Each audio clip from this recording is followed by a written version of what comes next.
ಸಂಕ್ರಾಂತಿ ಹಬ್ಬಕ್ಕೆ ಕಡಲೆಕಾಯಿ ಬೀಜ ಮತ್ತು ಎಳ್ಳನ್ನು ನಾನು ಮನೆಯಲ್ಲೇ ರೆಡಿ ಮಾಡ್ಕೊಳ್ತೀನಿ ನೋಡಿ. ಇಷ್ಟು ಇದು ಇವಾಗ ಬಿಸಿ ಮಾಡ್ಕೊಳ್ಳೋ ಅಂಥದ್ದು ಎಳ್ಳು ಮತ್ತು ಕಡಲೆಕಾಯಿ ಬೀಜ ಹುರ್ಗಡ್ಡೆ. ಮತ್ತು ಇದನ್ನು ನಾವು ಬೆಲ್ಲ ತಂದು ಇಲ್ಲೇ ಮನೆಯಲ್ಲೇ ಮಾಡ್ಕೋಬೇಕು. ಕೊಬ್ಬರಿ ಅರ್ದಿ ಕಟ್ ಮಾಡ್ಕೊ.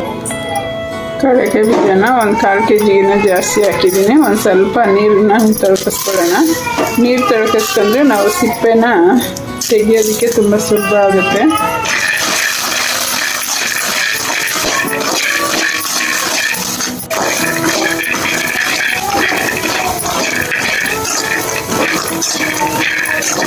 ಜಾಸ್ತಿ ಸೀಬಾರ್ದು.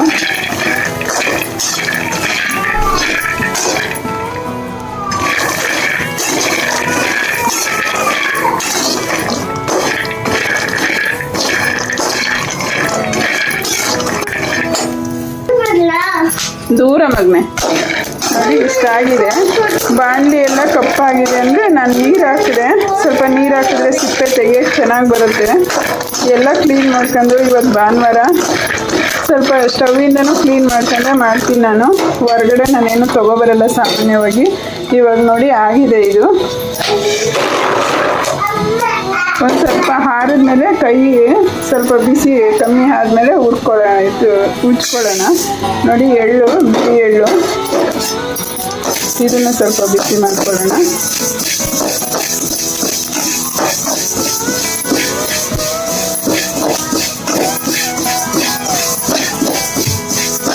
ಕೊಬ್ಬರಿ ಕಟ್ ಮಾಡಿ, ಕೊಬ್ಬರಿ ಮತ್ತು ಬೆಲ್ಲ ಎಲ್ಲನೂ ಸ್ವಲ್ಪ ಬಿಸಿಲಲ್ಲಿ ಇಟ್ಕೋಬೇಕು. ಆಗಿದೆ ಇದು. ಇಷ್ಟಾದರೆ ಸಾಕು. ಅಂಗಡಿನಲ್ಲಿ ಸಿಗುತ್ತೆ, ಆದರೆ ಮನೆಯಲ್ಲಿ ಮಾಡಿದ್ದೀವಿ ಅಂದರೆ ಒಂಥರ ಏನೋ ಮನಸ್ಸು ತೃಪ್ತಿ. ಹಾಗಾಗಿ ಮನೆಯಲ್ಲೇ ಮಾಡ್ಕೊಳ್ಳೋಣ. ಹುರ್ಗಡ್ಲೇನೋ ಅಷ್ಟೇ. ಸ್ವಲ್ಪ ಮೋಡ ಅಲ್ಲ, ಮೆತ್ತಗಿರುತ್ತೆ. ಏನಾದರೂ ಹಾಕಿ ಒಂಚೂರು ಬಿಸಿ ಮಾಡಿದ್ರೆ ಚೆನ್ನಾಗಿರುತ್ತೆ.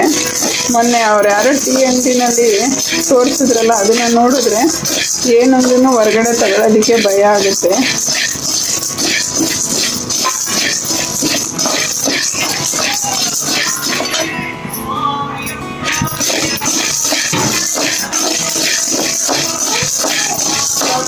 ನೋಡಿ ಆಗಿದೆ ಸಾಕು. ಕಡಲೆ ಏನು ಜಾಸ್ತಿ ಇದು ಮಾಡೋದು ಬೇಡ. ಇವಾಗ ಆಫ್ ಮಾಡ್ಕೊಳ್ತೀನಿ ನಾನು. ನೋಡಿರಿ ಬೆಲ್ಲ ಎಲ್ಲ ಸಣ್ಣ ಸಣ್ಣಗೆ ಕಟ್ ಮಾಡಿದ್ದೀವಿ. ಇವಾಗ ಈ ಕೊಬ್ಬರಿನ ಸಿಪ್ಪೆ ತೆಗೆದ್ಬಿಟ್ಟು ಇದು ಸಹ ಕಟ್ ಮಾಡ್ಕೊಳ್ಳೋಣ. ನೋಡಿ ಈ ಥರ ಬೆಳ್ಳಗೆ ಎರ್ದಿದ್ದೀನಿ ಕೊಬ್ಬರಿನ. ಇವಾಗ ಕಟ್ ಮಾಡಿ ನೋಡಿ ಕೊಬ್ಬರಿ ಕಟ್ಟಾಗಿದೆ.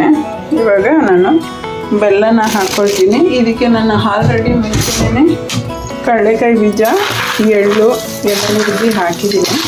ಇದರೊಳಗಡೆಗೆ ಇವಾಗ ನಾನು ಬೆಲ್ಲ ಹಾಕ್ಕೊಳ್ತೀನಿ. ನೋಡಿ ಬೆಲ್ಲ ಹಾಕಿದೆ.